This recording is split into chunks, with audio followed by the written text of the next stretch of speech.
Hi, everyone. I'm Angela Paiva, section chair for the AES New York section. Welcome to our panel today. We have a great panel. Post mixing and sound design moderated by Jenna Emens. I'd like to welcome Jenna. Jenna Emens is a three-time Emmy Award winning audio engineer, sound designer, re-recording mixer, and voiceover actor for over 20 years in New York City. Jenna is currently the head audio mixer sound designer at the Mayor's Office of Media and Entertainment, NYC Media Channel 2225. Take it away, Jenna. Thanks, Angela. Thanks for having me today. Welcome. Hey, everybody. It's great that you're joining us today. Today's discussion, I'll be giving you a sneak peek into the audio mixers world in post-production. So for anyone who's interested in making the move into post-mixing or just starting off in the audio field, this will give you some insight on our daily workflow. So it should be pretty cool for you guys. And today I have two very talented audio mixers on the panel today, James Krieger and Eli Janney. Um, Thanks, guys, for joining us today. I'm going to give a little background on these awesome mixers. Hi, Eli. How are you? Hi. Welcome, welcome. And we'll wait for Jamie to come in. There he is. Hello. Hello. Thanks, guys, for being here today. You're both very talented. And for those of you who don't know, we're not only all fellow audio mixers, but we're also New York City musicians. And, we're good friends. So it's a nice 360 we have going on here today. And I'm going to start off by introducing each of you guys, and then we'll go into a little discussion on your daily routine and all that good stuff. So James Krieger is an audio mixer in New York City for over 20 years, starting in 1997 at Image Group Post. I remember that place. Then going freelance in 2004, he has post-mixed many concert specials for Bruce Springsteen, Bon Jovi, Fish, as well as television specials like the Victoria's Secret Fashion Show and series like That Metal Show, and a number of reality shows for Bravo, History, Discovery, and Discovery ID. Currently, Jamie is working as a promo mixer for networks like AMC, BBC, IFC, and Sundance. Welcome, Jamie. Grazie. Sounds like I was busy. Wow. You've been busy over the last 20 years. My next panelist is Eli Janney. He's an American musician, also an amazing bassist and keyboardist. Definitely a big fan of yours with Girls Against Boys. Anybody who knows that amazing band from the 90s? Baby. 90s. Yes. And he's also a platinum and gold record award-winning producer who is currently the music director of the 8G band on the Late Night with Seth Meyers show on NBC. He performs on air as the keyboardist in the band and records the 8G band and the guest drummers for use on air. Eli also writes and records music for various sketches on the show. So we're going to talk about that with Eli in a little bit and how he prepares the recordings and mixes for these live tapings. But right now we're going to start with Jamie. Welcome. And why don't you, you're currently working as a promo mixer for Right. these, big companies. So why don't you give our viewers a little insight on like what a daily day is for you? What's a typical type of workflow for you? Maybe some software equipment that you use. How do you get files or dealing with, producers and that kind of thing? Well, right now, obviously, because of the pandemic, I mix right here in this bedroom. Which is kind of really cool. Yeah, it really is, because years ago, this would totally be unfathomable that you could even have this. What's that? I said, how's the commute? Is it very far? You go from... It is about 3 feet to the right. And when I start, I wake up, I log in. Right now, I'm doing a lot of promos for AMC networks. I log into their server. Video editors will post QuickTimes and AEFs for me with all the audio media to pull down. And I get a schedule every day that some days I could be working with one producer, some days I could be working with 8 different producers. It depends on how many promos we're going to churn out within the day, which could be a lot. here on the desk, I have a couple of JBLs that I'm using right now, and a Focusrite Scarlett box is all I really use. And I have a PreSonus one fader, which follows whatever I'm doing. So I don't need a whole console. It's just one fader. I know. Remember those, huge, awesome SSLs with like a million, channels. It's great. But yeah, we don't need those right now. I hate to say it. I mean, these days, even if I'm in the studio, I'm only using the volume knob on the console and one fader. So it really. Hey, but it does the trick, right? So it does the job. So now that you're working, I mean, normal workflow, and then today's new norm, which I mean, I am kind of digging the work from home kind of studio thing. That's definitely a bit sometimes. But so how do you normally get like an AAF file and a QuickTime, and they just sort of say, look, we need this, and how do you know what you got to do for the day? If I have, say, if I was doing one spot a day, I would get a QuickTime for it. I'd get an AF for it.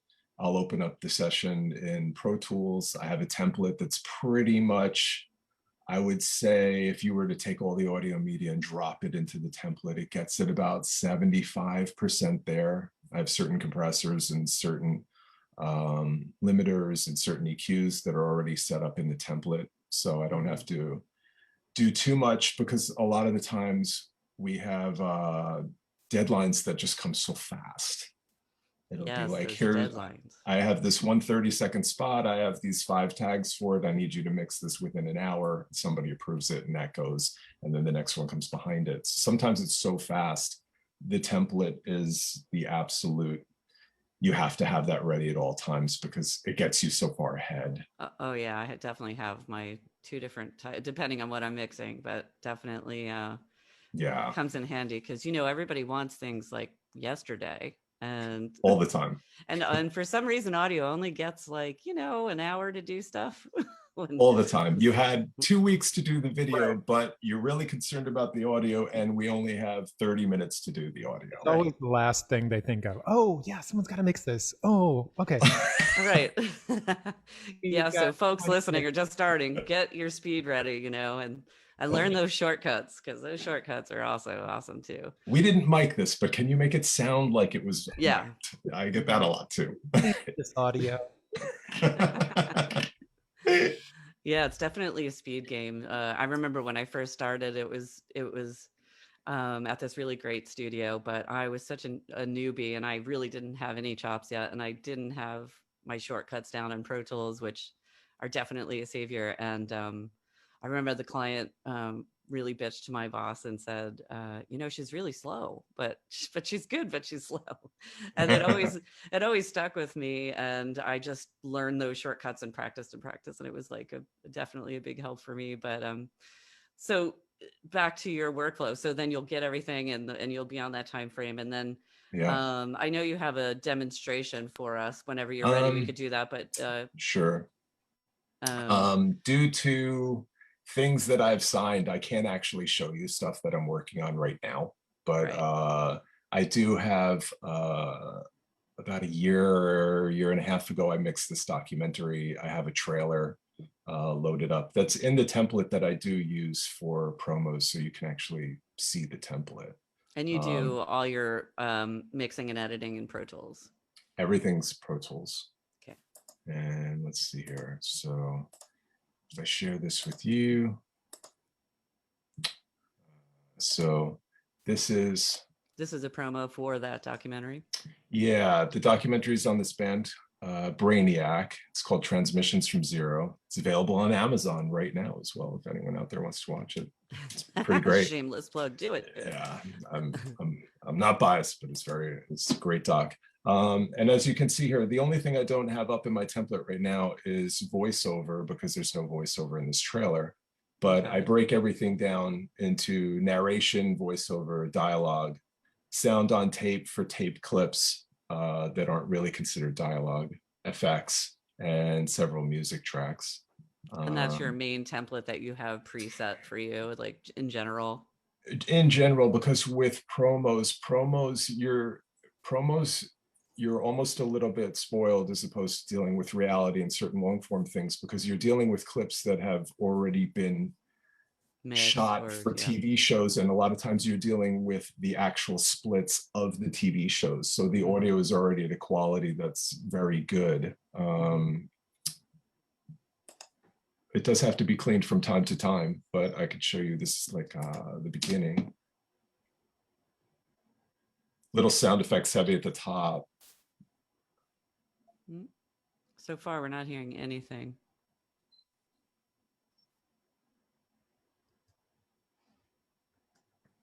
We don't hear any audio, Jamie. Oh, there's no audio on there? No, I'm not getting it either. It says share audio on here.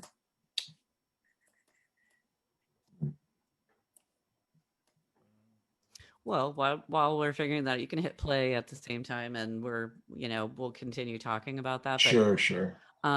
So I see there's like a lot of tracks there. You have a lot of sound effects within there. Also, maybe in the meantime, if we can't get out the audio, we could go through maybe just some like basic things you like to put on like certain tracks, or maybe even on your master fader, just to kind of get a nice idea of what like a typical template would look like. A typical one for me, I use a lot of Waves Renaissance plugins. Yeah, I like Waves. I like them a lot. For compressors on dialogue, sometimes I'll use the DBX 160 plugin. And that's actually because when I first started, I used to use DBX 160s on dialogue tracks, and I got so used to the way it sounded in the actual studio that when the actual studios were gone and there was no more outboard gear that I was using, it's got a nostalgia aspect to it. So I really love those. And then it kind of goes into what's called for. I do use just a straight waves limiter on the back end. And do you like the L2s, L3s? I love the L3 on the my master. It's nice. The L3 is great. I'll use those. Sometimes I'll use the C4, the C6, depending if I want to notch certain things in the frequency range. Awesome. But it's honestly, for promos, it's pretty basic, because if I'm working on a reality show, I'll use a lot more. But because, as we were saying, you're using splits of shows that have already been mixed, sometimes a lot of the quality of the audio is pretty good. So you don't have to really get in there and do that much. Right. Yeah. Okay, so that's your basic tracks and session there, and then on the bottom I see some extra. So you typically do like your layout splits, like down here is basically I generally print into the session. Some people I know nowadays like to bounce it out. Because you can bounce it out instantaneously. I honestly don't like doing that, because I actually want to hear it as it goes down. I'm just so trained to hearing it.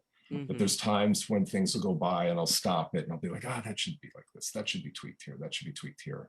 And if I'm just bouncing it out, I'm not going to hear any of that. And for certain things, I like to be able to catch little things on the way out.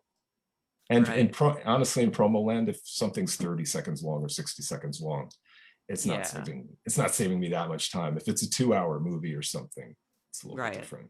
Different story. Yeah. Do you want to see if your audio will play, or? It says sharing audio on here, but and I hear it on my end. Interesting. Yay, Zoom. Okay. Yes. Well, there's always, the typical Zoom possible. It's an audio talk. The audio doesn't work. Yeah, right. Of course. It worked 10 minutes ago. Worked literally 10 minutes ago. Yeah, that is interesting. I mean, we can always go back to it too, as well. Fine. So okay, cool. So you'll do the promo, you'll do your splits, however they require you for whatever station you're working for, where it's going. They tend to differ.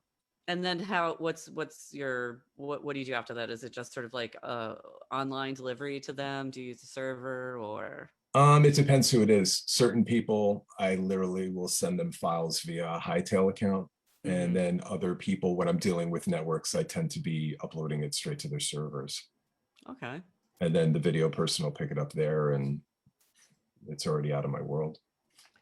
And you do get, so how many typically, like in a day of your work do you do promo wise? Is it just like on a few a day, or is it just as I would say it's generally on average anywhere from 5 to 8 different promos and producers, different sessions a day, generally.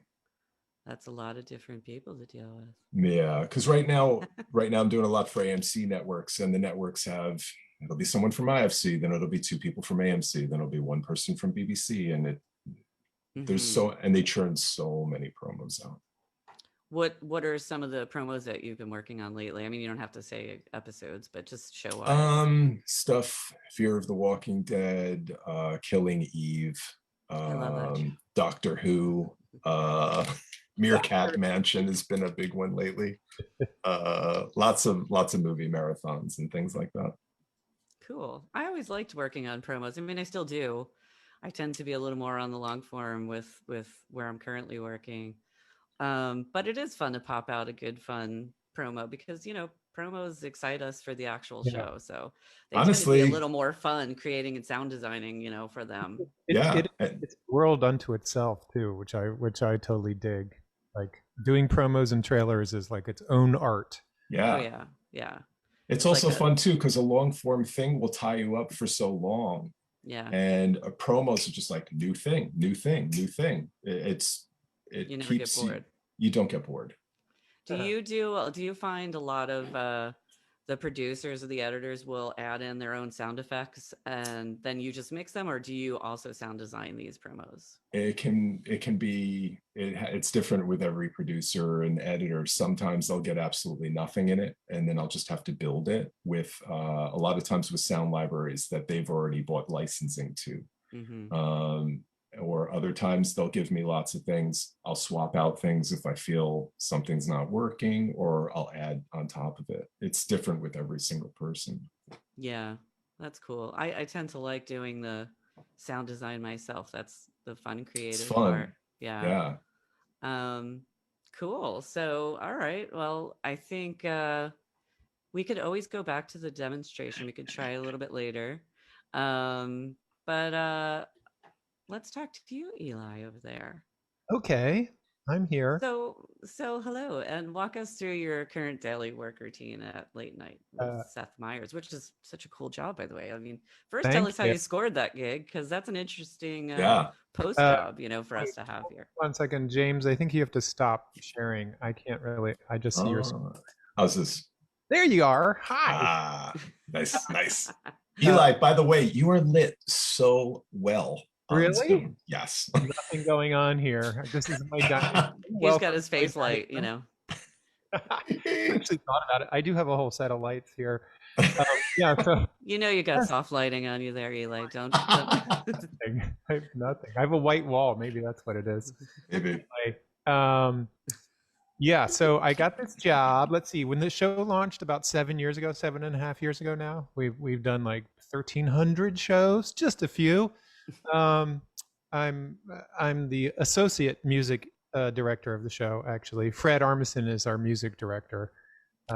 He spends most of his time elsewhere, so I 80% of the time I'm running the show. But since the pandemic, he was here for almost the whole thing. Really? He was, of course, stuck at home too. So basically, I don't know. Should we talk? I'll run you through basically how I got the job, which sort of ties into the stories that we were going to get to. Sure. But basically, I was friends with Fred. I played in a rock band called Girls Against Boys back in the 90s, as you mentioned. That's how I met both of you before. In fact, Jamie, your band and I, didn't we play shows together? A show? We didn't play shows together. You did do a remix of one of our songs back then. Yeah. Anyway, so but back in like 1994, I want to say, Fred Armisen's then band Trenchmouth opened up for Girls Against Boys, and we became friends. Fred was a big fan of DC music, DC punk music, which is where I was born and involved in that scene. And so we kind of stayed friends on and off. And then fast forward to 8 years ago, at the last minute, Fred was put in charge of creating the band for Late Night with Seth Meyers. And Fred wanted to do an indie rock band. And so I'll get Seth Jabor and Sid Butler from La Savi Fav, one of his favorite indie rock bands. And I need an indie rock keyboard player, someone who can also produce. And so that was a very short list, I think, of 2 people. And I lived on the East Coast. So he was like, hey, can you do this thing? And I was like, sure. I don't even know what that means, but sure, I'll do TV. I've never done TV before. And so that's kind of how I got the gig. That's pretty awesome. Yeah, I was very, very lucky. But really how I kept the gig was really leaning into that, and especially leaning into the producing part of it. Because about 6 months into it, after we had gotten launched and got our footing, Fred had to go work on Portlandia, which I think was the 7th season. And so he's like, I'll be back in a month. And then he was gone for 6 months. So it was basically like, okay, this is turned in from a temporary thing to now a full-time. I every morning go to a production meeting and talk about what music we need for the show today and tomorrow, and do a bunch of planning and administrative stuff behind the scenes, which Fred doesn't want to do anyway.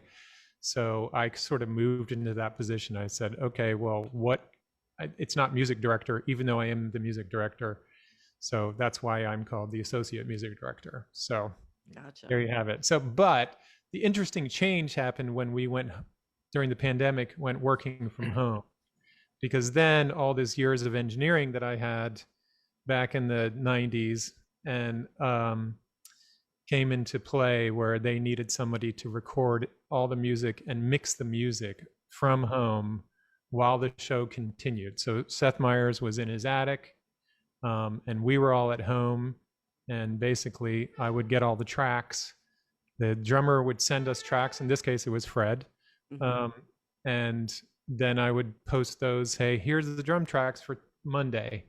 Everybody would play on top of it. Wow. And then they would send me the tracks, and then I would mix it, and I would send that to the show, and that's the music tracks that would go onto the air. And that went for about 6 months until they could get the audio team back in. Wow. So we were stereo for 6 months instead of 5, because I don't have a 5.1 here. Right. So then about 6 months into it, Mike Witzer came back on board, and we started doing everything. I would send him just the raw tracks, and he would make a 5.1 mix out of that. So that's how it happened. That's an interesting way to work for a while. Yeah. Everybody just adjusting to it. Yeah. Well, it was, Seth Meyers and Mike Shoemaker, the showrunner, they really wanted to take care of our little family here. And so they said, okay, what can we do? And I said, well, I've got a kind of studio here. I'm looking at it, but, I've got a couple of Apollo interfaces and a bunch of keyboards and stuff. And let's see, all I need is a track from each person, and I can make this happen. And so basically we had 2 weeks with just repeats. And then after that Monday, after the 2 weeks, we were back up and running, and we haven't stopped. Basically, we've done shows like a normal schedule of shows. But even though Seth is back in the studio, we are still working from home because there's no audience. So you guys are still no audience at this point? Yeah, there's still no audience at 30 Rock. So we'll see. They said September probably. Yeah. Seems like that's when everything's opening up these days. Yeah. And Wow. I think also it's like we have the Olympics. Right. We have all this time off this summer. So really we only have about 4 weeks of shows, new shows this whole summer. It's kind of crazy thanks to the Olympics. So Right. we might as well just wait, Yeah, that makes sense. It's a big pain for the audience too, because they have to all get rapid tests and do all this, So it's better if we can come back in with a more normal way of doing it. Let's hope. Boy, that first show is going to be exciting Yeah. with energy, Good. I'm hoping we do it live. We've done a number of live. Oh, you have? That's Yeah, cool. like usually around political events, Republican convention or Democratic convention or the inauguration. Every time there's or the election, every time there's something that we can report on, at 12, because we're not on until 12:30 a.m. 12:35 actually. Oh, right. So if it's something that we can do bits about that day, we'll do a live show, and that's always fun because then the audience is pumped. Yeah, Yeah, I bet. that's good fun. Everyone's like, so much Feeding off the energy in the room audience. because everyone's like, yeah, what's gonna happen? That's Yeah. intense. Jamie and I are just talking about that. Like, we have to go see a live taping. You guys, of course, you That guys, would be so fun. So fun. anytime. So you want to take a look at one of these sessions? Yeah, walk us through If a typical. this audio will work live. I use Ableton Live. Here it is. Can you see that? Yep. Yes. All right. So basically what we're looking at here, this is, we have a guest drummer, Brendan Buckley. This is just from a couple of weeks ago. Wait, what? I don't even know what today is. We work so far ahead. That's the other crazy thing about now, as opposed to how we would normally do the show, which is day of, is now we work weeks in advance so we can get all this stuff done so that the host team can weave it into the show. Right. So anyway, this was probably recorded a couple months ago, but actually only aired like last week. So this is just the opening theme. So Brendan sends us the drum tracks, which is up top. Mm-hmm. Sid Butler then adds his bass, Seth Jabor guitar, Marnie Stern the other guitar, and then this brilliant piano player. I don't know who that is, but anyway, this is what it sounds. Let's see if the sound works.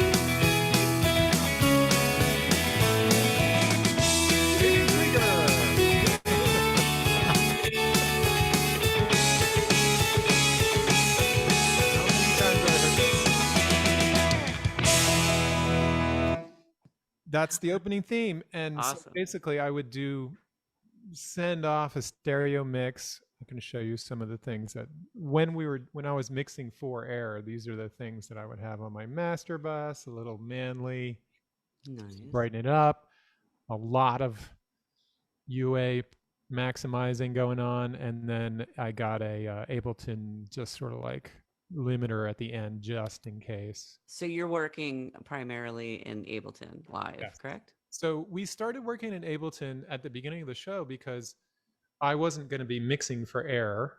Mm-hmm. So Ableton is much more of a composer tool. It's extremely flexible and it's extremely robust. It just doesn't really crash. Yeah, it's great. Because people use it live. So their main thing is just to keep that audio engine going no matter what. Mm-hmm. And it's very flexible as far as your time and your key and all that stuff. You can kind of like, it's very elastic, which to work very quickly, which is, you were talking about deadlines, Jamie. We have to write 5 pieces of music, new pieces of music for the show every day, plus opening, closing theme every day. Right. 7 pieces of music every day. So we have to move extremely quickly. This is all new music every day. All new music. Well, original. The same, but yeah, we write everything original. We do covers every once in a while, depending on who the drummer is. Maybe we'll do one of his bands. Mm-hmm. We had Charlie Benante from Anthrax, and we did Anthrax cover, which was that's awesome. And people like that, and we have Matt Cameron, and we do some Soundgarden covers, which was super fun. But anyway, I digress. Most of it, 99% of it, is original music. Mm-hmm. That's a lot daily. Yeah, we got to move really fast. Even when we do the show in the studio, we still have to do that amount of music. And in fact, so our used to be, we would go into the studio, into our little practice space in 30 Rock, which is probably smaller than this dining room. And then, and I've got a whole recording set up there with actual Genelec speakers and everything, and a very nice little setup that they spec'd out, that we got built there. And then we record all these little bits. Mm-hmm. Because here's the little secret, is that because it's so much music every day, we record tiny little recordings of it. I mean, as in short recordings, just like this, like little 30-second. that I record and mix very quickly during the afternoon, and then during the show, while Seth is interviewing, I'll play the next song coming up in the ears, just so everyone knows, oh, it's this song. Here's the tempo. Here's the vibe. It's fairly loose. Other than the opening theme, all the music, we can kind of do whatever we want. But that way you don't have to chart everything out. We really don't have time to chart everything out, because the next day it's a whole new set Whole of new thing.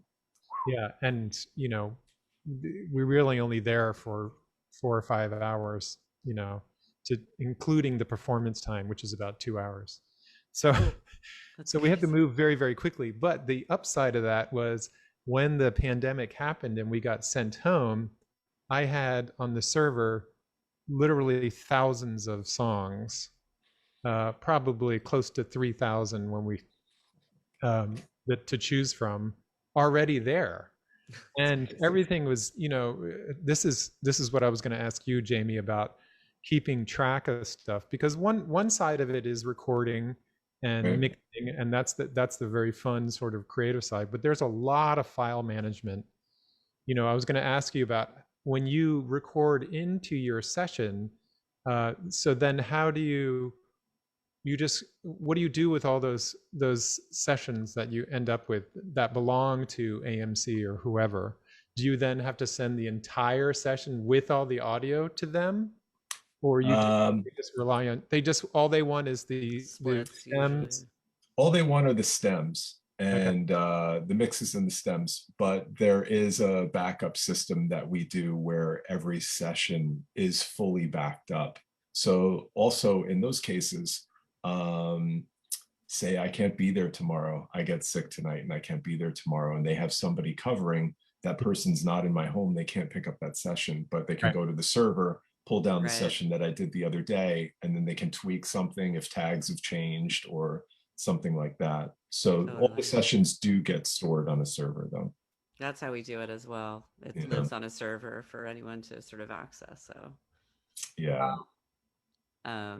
Should I stop screen sharing now? You want to see what else I got here on plugs? Yeah, I mean, you could show us some plugs that you love using, and we could audio geek out a little bit. Because everybody's recording themselves at home, and everyone has a different level of professionality. How can I put this? Some people are better recording than others. So some people need more nudging than others.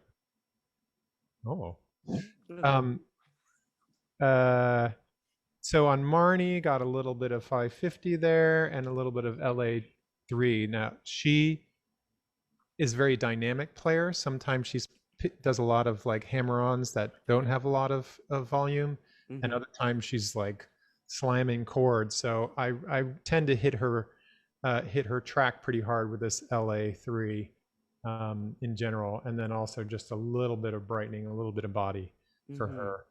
But Seth Jabor, his stuff, I'm intentionally using different EQs just to give them a little bit of different sound. Stuff generally the level doesn't need as much. What's that, a Neve? Tweaking, yeah. So this is a Neve from a 1073, and I'm just goosing his mid range a little bit, because usually his sounds pretty good. And also his levels tend to be on top of it. He's done a lot of recording of himself. Sid Butler on bass, just fattening it up a little bit. We were talking about this compressor plug, and this is a fairly recent one from UA that I love. It's like right in between a sort of older LA2 and an 1176, and it's it can get very grabby in a very nice way. So I really like that for Sid. That's excellent. And then the drums change all the time. Usually everything needs a little bit more low end. So depending on the drummer, this is the one that changes the most. I use Native Instruments mostly. That's what this MIDI track is. Oh wait, let's see. What am I using here? I believe. Oh yeah, Alicia Keys. Alicia's keys. And then I already showed you the master. Yeah. So that's about it, And so you guys you had said you recorded everybody records their own parts and then they send them to you. They just have the drum track and that's kind of how everybody works together. Yeah. So the other thing, luckily, over the years that we've been working, we've got a big whiteboard in the practice space, and I'll write out the songs there and write out just a very simple chord structure, like A to G to A, not charting it really, but just having the chord structure up there. It also has like our call times, a list of guests, the date, whatever else information needs to be up there that day. And I got into the habit of taking a photo of that every single day, because I then had to create a set list that would go out to the audio team and to everybody who needed a copy of it, everybody on set who needed a copy of that. So working with the interns that we have working with us, we would create that.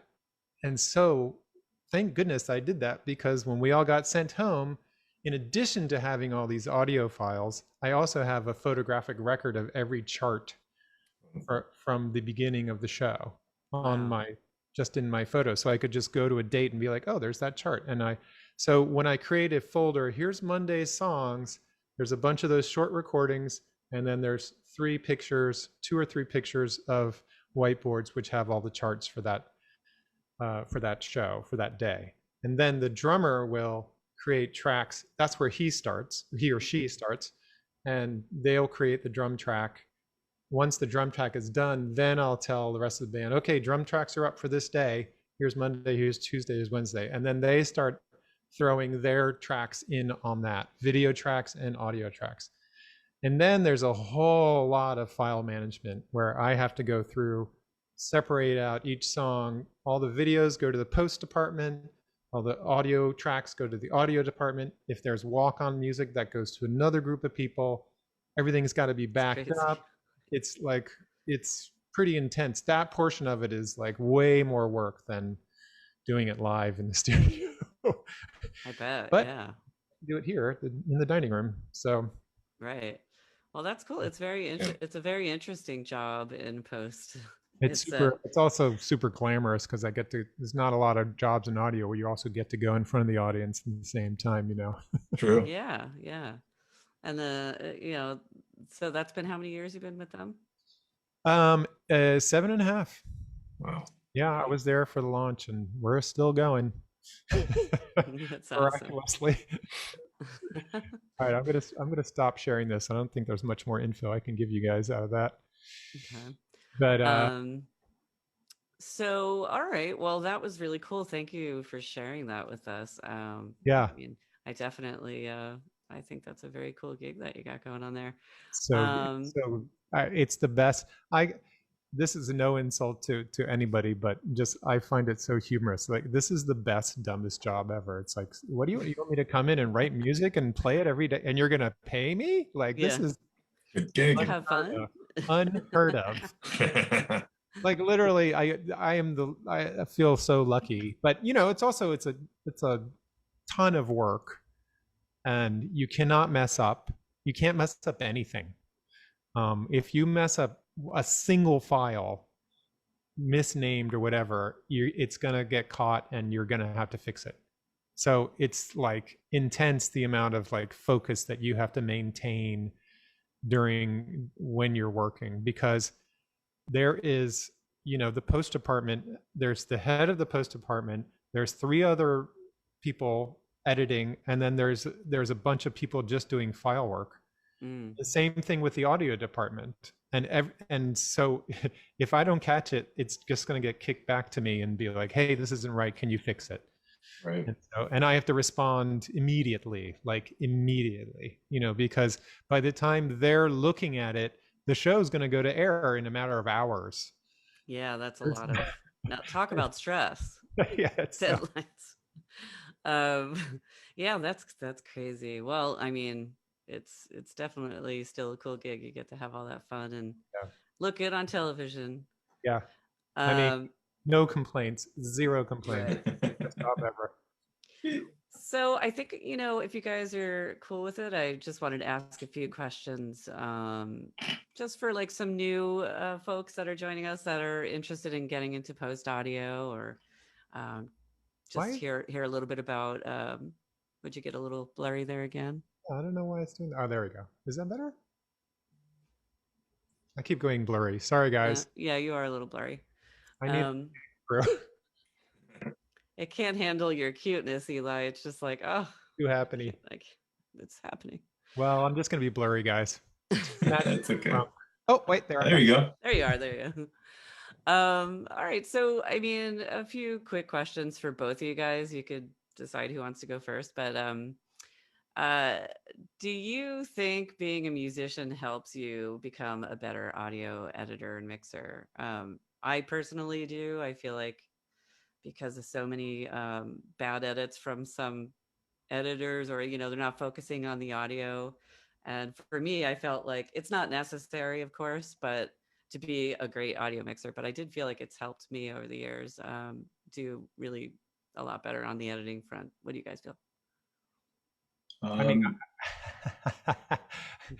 go ahead, Jamie. I not to discourage anyone who's not a musician from doing this, Right. but I definitely think it helps immensely. I can't tell you how many times an editor has handed me a music track where they've cut the music track together and the edits might be clean, but it's no longer in time. They don't understand 4/4 times. So they'll hear something and suddenly it's like, well, it sounds clean, but why is this wrong? Why is it not moving the same? It also, I think, it teaches, you're used to listening in a different way. Whereas if either of you guys are listening to an album, generally, I think people are listening to an album as a whole. But being a musician, they're like, listen to what the guitar player is doing right there. Listen to what the bass player is doing right there, the hi-hat thing. It teaches you to listen to a whole, but be able to get in and listen to all these individual things and push everything else away. Where sometimes it's hard to explain that to other people. I remember working for one engineer who was not a musician, and I was an assistant at the time. And I had to do all his music edits because he would ask me, he couldn't hear the one. And he didn't understand the one. And for me, it's just like, well, there it is. There it is. Don't you feel it coming? And he just couldn't hear it. And some people just can't. So I think it helps a lot. Yeah, definitely a musical understanding, or at least being, you don't have to be a musician, but at least be a music fan. And the thing about doing music or audio in general for especially promo work is that the rhythm of the cuts and the rhythm of the music have to mesh, somehow. They don't have to be exactly the same, but they do have to complement each other. And the situation you're talking about is, well, we've got these visual edits and the music doesn't sound right anymore. It's like, yeah, because the tempo of your music completely does not match. Not even talking about the key or which direction it's going in, whether it's going up or down the scale. But the rhythm alone has to match, or it's just never going to sound right. I have a few trailers that I like to use to listen to sound systems, because when they're right and the visual and the audio are working together, it's stunning. It just moves you. That's when things really get emotional. There's one that I still have on I just sort of carry it around, and it's a trailer for a video game. But I don't know who made this trailer, but it is unbelievable. Like the sound, the music, the visuals, it's not, these are cut scenes. There's not in-game stuff, but cut scenes are very emotional. Like it's crazy. And I played it for some musicians, and they're not video gamers at all. And they're just like, well, now I want to play this game. What the hell? Email it to me. But that's the thing, is that it's I think music, in order to be complementary to the video, which is what you want, you do have to understand what's happening in the song and which part of the song that you really like. And people who are very good at that type of work know which part of the song to choose, where it's peaking. It's going to peak where the visual stuff is peaking. I think I can always sort of tell, like, a lazy editor if they use a lot of like boom sound effects or swooshes coming in or out, because they're trying to create that without understanding how the music can do that without having to go to True. without having to go to your sound effects, basically. Looks like there's Yeah. a question. Eli, what's the name of the game? The name of the game, it was for StarCraft 2. I think it was the Wings of Liberty. There's a cinematic trailer for it that has just awesome sound and really works together with the music, especially. It's very, very powerful. It looks dated now because the game came out 7 or 8 years ago, but still, it still works visually and especially music-wise. You know, I would, like Jamie, though, like, if you're not a musician, you don't have to be a musician, like a playing musician or trained musician at all, but you do have to be able to listen to a song and just sort of be like, okay, where is this rhythm? Is it going Right. faster and slower than the audio cuts? Where does the song really peak? Where does it pull back and give space for dialogue? You know, Mhm. stuff like that. You kind of need to have a general understanding, and that comes just from listening to music. True. You know what I mean? You don't have to play it, but if you're just not a music person, you might have a little more trouble with that. But I haven't met too many audio people who aren't into music. That's Yeah. true too. But I That's came true. from a recording studio, so that's like, I got into post stuff later. You know. I did too. I started in music and then music mixing and then went into post later. So, well, so that's a good segue into another question. How did you guys decided you wanted to get into post compared to, well, I don't know, Jamie, you always started in post, I believe, right? I started in post because I was playing in a band, and a fan of my band's girlfriend. Sons of Bitches, I believe, is the band. That was yes, the right? band. Yeah. I was in there for a hot minute. You were there for the last gig. Show. I was. Sons of Bitches at Arlene's Grocery. That's right. Aw, Yeah, A long time ago. the piano. Dun, dun, dun, dun.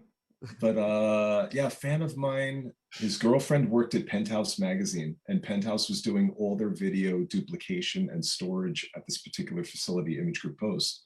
And I needed a job when I went to the city, and she got me a job in the tape library, where I was for about a year and a half. And a lot of those companies promote from within rather than looking outside. And if you were in the tape library or the stock room, once you got to a certain point, they would ask you, do you want to go into video or do you want to go into audio? And if you went into video, you had to go on the overnight duplication shift. And I was in a band, so I needed to rehearse and I had to play gigs. And overnight wasn't going to work.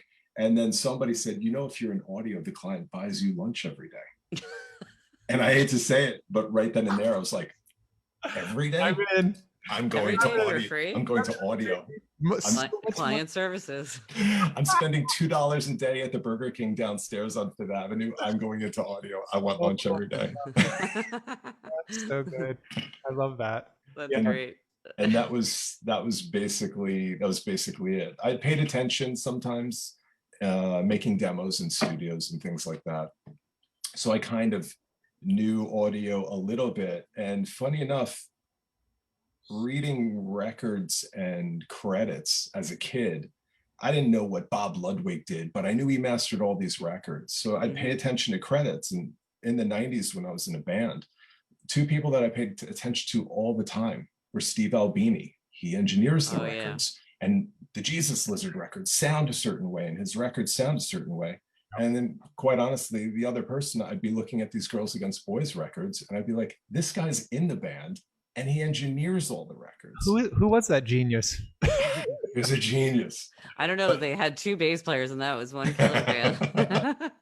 But those were the Eli was one of those two people, and it was long before I knew him. But it was like, cool. Wow, this guy engineers as well, and it made me have a sense of when I was in the studio, I should pay attention to what's being done. That is cool. So I know. That is cool. Yeah. Wow. Thank you. Like I said, we're all big fans. So I started working straight out of college in a recording studio, Inner Ear Studios, back in DC. But basically, I played in a band, and I still worked in studios and recorded other bands and stuff like that. And then I did get to a point where I just doing music production is a long hours. You know, you're in the studio for 12, 14, 16 hours a day. And I just got to a point where I was like, is there something else I can do? And so I started working.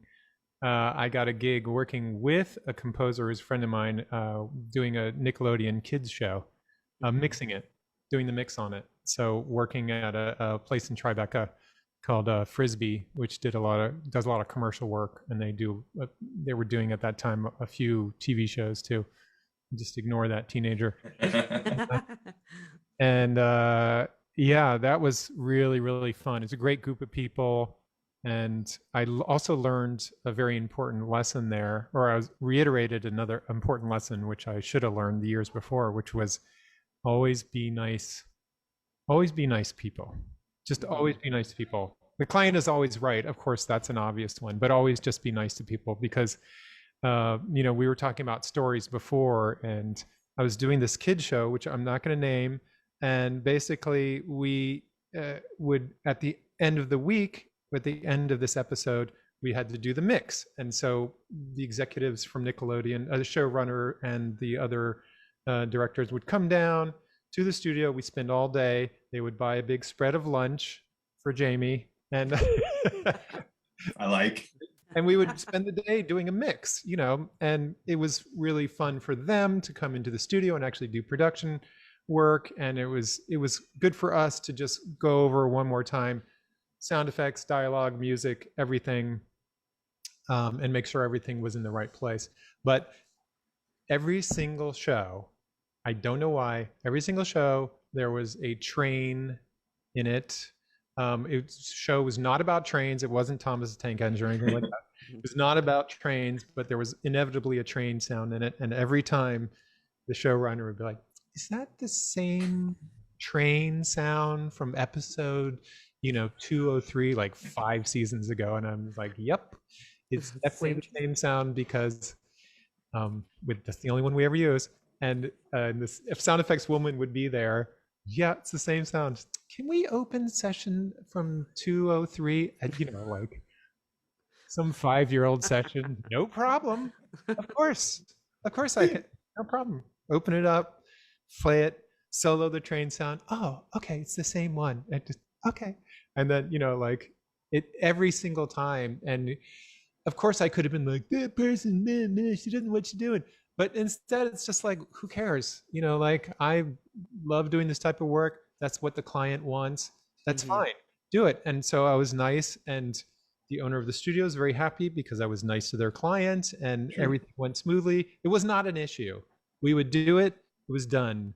You know what I mean? And part of that being nice to people folds into how I got my job, because being nice to Fred Armisen back in 1994, before he started his comedy career at all, ended up paying off where I got this job 20 something years later, because he wanted someone he could work with who was not a jerk. Right.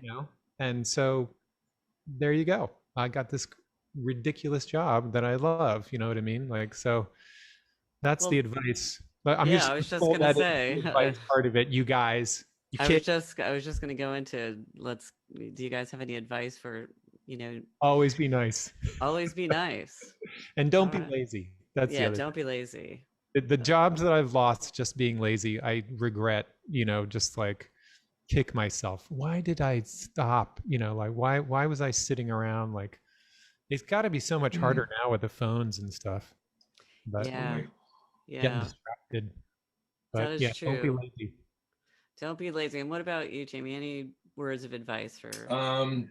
Always be nice to the techs wherever at every studio you're at, because when things go wrong, those are the guys who are going to save you.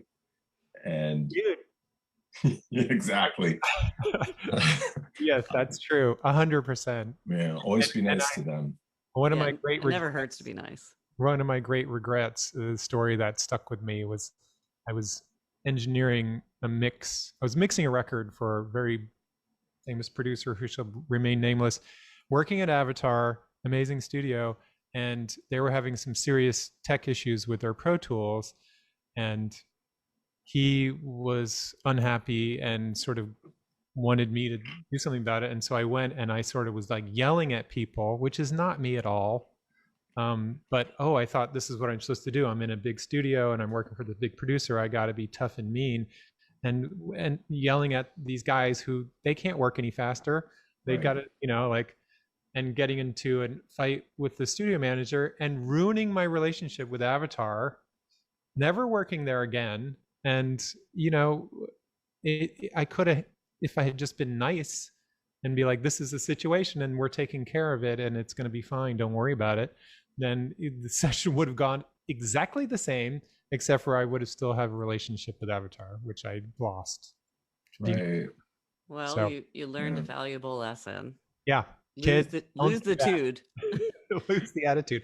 Yeah. And that also works up and down. Like when you were talking about the text, I'm sorry, I'm talking all over you. No. But that's the same thing. Like we have every semester, we have 3 interns working for us. And I'm telling you, man, some of those interns, I see them and I work with them and I'm like, you are going to have your own show. Like you're going to be a showrunner in 10 years. And you never know. You just got to be, like treat them with respect. You don't have to, glad handle them all the time. You got to be honest with them. And that's part of being nice, is being honest. Hey, you're not doing this right. Try to fix this and that. You can kind of guide them, but absolutely, just to be an asshole, it's like, it's never pays off. I can't tell you how many times I've seen mixers humiliate assistants, humiliate interns, in front of and I've literally had people come to me 10 years later, because those interns and assistants are going to be your clients in 10 years. And they come to me 10 years later and be like, you were always so cool to me whenever I was in the room. Yeah. And I was just the guy who was running tapes over in bags from 1515 or whatever. Yeah. And that happens. Be nice to all the people, but the lower people, I see them get humiliated quite often by some pretty big egos. And yeah, it's terrible, especially the interns people, and the assistants. Clients age out, and those are going to be the ones that are going to take their place, and they'll remember you. That's just the way it goes. Yeah. Yep. I would also say, trust your ears, because if something's wrong, trust your ears and don't keep going. Try to find out what that is, because it's funny, when I was assistant, I think I told Jenna this the other day, I had been an assistant. I didn't go to audio school. I just kind of learned as I went along, and I was doing all this ADR for this film, and the sound effects supervisor came in one day. I'm sitting at the SSL console and the guy goes, cut everything below 70 hertz. And I turned to him and I was like, what's that? And he goes, everything below 70 hertz, just cut it. And I go, what do you mean? And he goes, you're kidding me, right? And I go, I don't know what you're talking about. And he goes, everything below 70 hertz. The guy got so pissed off. He ran in front of the console, leaned over, grabbed the dial. And I looked at him, I was like, oh, you want me to cut the low end out? I had already started doing all this stuff. I didn't know what it was called at the time, but I knew how to get it to where I wanted it to sound. And everybody seemed to really like the way I got it to where it sounded. Now I've learned that since, but at the time, it was just me going with my ears. This sounds good. This is what I'll do. This is what I'll do. You just didn't know all the techie term, or I know it now, but at the time I didn't know. And this guy thought I was pulling a prank on him, but always trust your ears. That's some really great advice. And I think we're getting close to the end time, but I wanted to see if we had any questions that anybody had from Facebook Live. Let's see, there's something over there. What is your preferred metering plugin? Who is this for? Anybody? That's probably for Jamie. I saw you had the Waves one. Yeah, no, I do.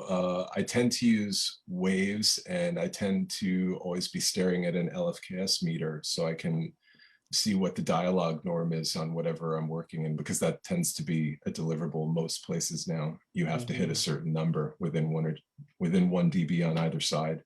Right. So I kind of mix as a whole, but I'm always kind of balancing dialogue to that one number on a Wow. waves meter. Nice. Can we see the mix buses and the plugins again? Would you be able to share yours, Jamie? Yeah, hit it, Jamie. And I this will say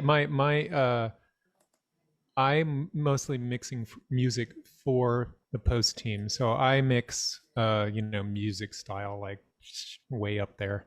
So I'm not worried about as long as it's a couple. I guess I keep my metering. My limiter like -3, which is way too loud for post. But for music, that's yeah. normal.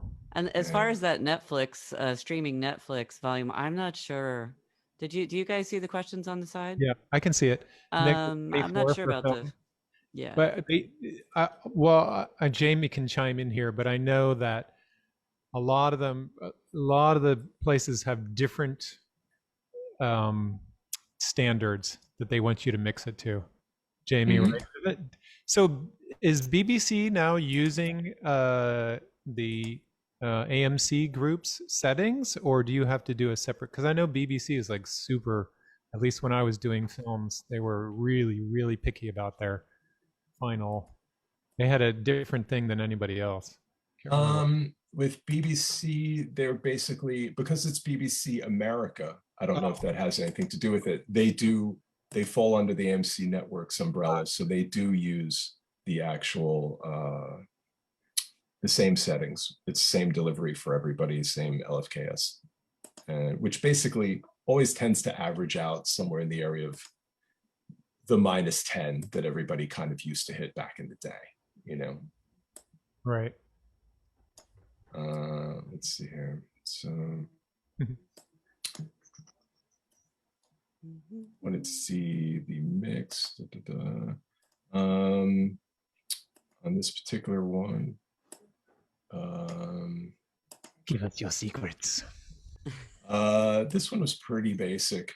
I do a lot of EQing and stuff with Audio Suite as well, but on this particular Brainiac thing, I was using REQs on different tracks depending. I did a lot. I think the question was about your mix bus. Oh, about the bus? On this particular one, I believe there is, I have an L2 right on here just to catch some things. And I know I had a C4 in here somewhere as well, but not a lot, because I would do a lot of work and a lot of compression within it. And it depends. Sometimes I'll compress it on the back end, sometimes not so much. On this one I didn't. But REQs, DBX 160s, a couple de-essers to catch things, C4 sometimes on the music, because I was dealing with a lot of bootleg footage and trying to put in low end where there was no low end from VHS recorders and things like that. You didn't use the Renaissance bass? No, not on that. I love the C4. The C4 to me is like a Swiss Army knife of getting in there. I've used it for denoising at times, and sometimes it's really great for denoising. But yeah, that's another thing with some of these things as well, like isotope. I love isotope. And advice would be get real used to isotope and how to remove lots of everything bad production audio. Oh my god, it's a savior. I mean, I literally use it daily on like everything. It's pretty crazy, especially during the pandemic. So Jenna, are you also a big Waves user? Yeah, I got into the UA, Universal Audio stuff, and kind of didn't look back. I do have actually a whole bunch of Wave stuff.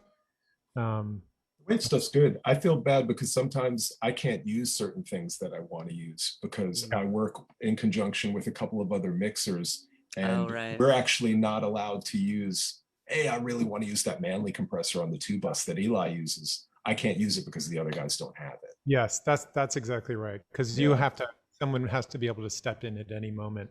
Exactly. And they can't suddenly bring up my mix and be like, where's this Manley compressor? I have to buy this now to get this thing out in 10 minutes. Yeah. It's gonna happen. Yeah. For me, basically, if there's another producer, keyboard player, James Canty, that steps in for me.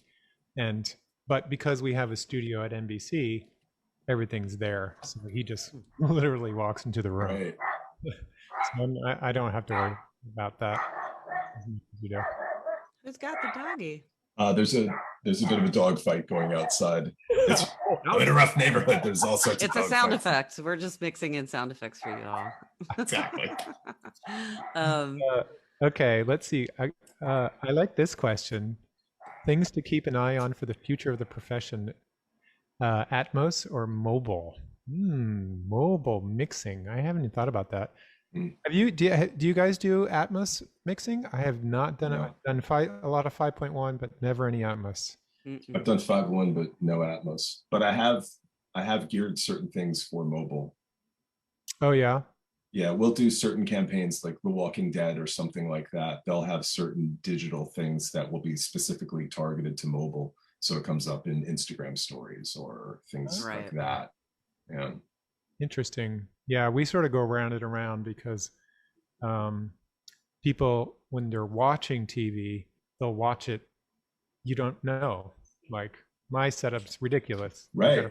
5.1 and a giant screen, but people just listen to sound through the TV, which usually sounds awful, but they have to be able to hear everything. Sometimes they just watch on their phone. Sometimes they watch on an iPad, and it's got to work on every single device. So that's something that we keep in mind as we're mixing, you know, and I know the audio team, you know, works very hard to make sure that everything comes out. But, you know, most of the music that we do is background music. So the dialogue's got to come way on top. Here's another question. Any preferences on gates or drum plugins? Probably an Eli question. Eli question. What am I using? Well, I love, you know, again, I'm addicted to all those UAD plugins, but the Pultec, the EQP-1A is one of my favorites for warming up drums. It really depends on the track, but because you can really dig into all different types of plugins for different drum instruments depending on the genre. So for rock, most of the stuff I do is rock. So that 160 that you're talking about, Jamie, that's like the snare compressor. It doesn't sound right to me unless I have a 160 on there. And funny, you know, like, and then I've been sticking with Altiverb for my room simulators. Altiverb's great. It's great. It's great. Very simple. If I really am going to do a complex thing, there's a UA one that has Ocean Way Studio simulator in there that if I really want to dig into it. But if it's a little bit complicated, so if I want to sort of dig, I do have some presets now. And then what else do I use on drums? I tend to compress the rooms a little bit. Sometimes I use the distressor plugin, which is nice and grabby. But that's about it. Yeah, I like all the UAD stuff, but I'm spoiled. I know, because that stuff's not cheap. Yeah. Well, some of it could be so expensive, but you know, some of them are so worth like every penny. Yeah. I mean, I have to say, actually, now that I think about it, I really like the Abbey Road stuff on From Waves. Yeah, it's great. There's some nice very musical stuff. Have you heard the Sunset Sound? Their reverb? No. It's nice. Uh-oh. Yeah. In post, I don't have as many uses for certain things because it's a commercial. No one's going to be like, oh my God, the reverb trail on that whoosh that just came by. You know, that's not it. Yeah, you know, that's not. I wonder what plugin that was. Yeah. It's for our own amusement, really.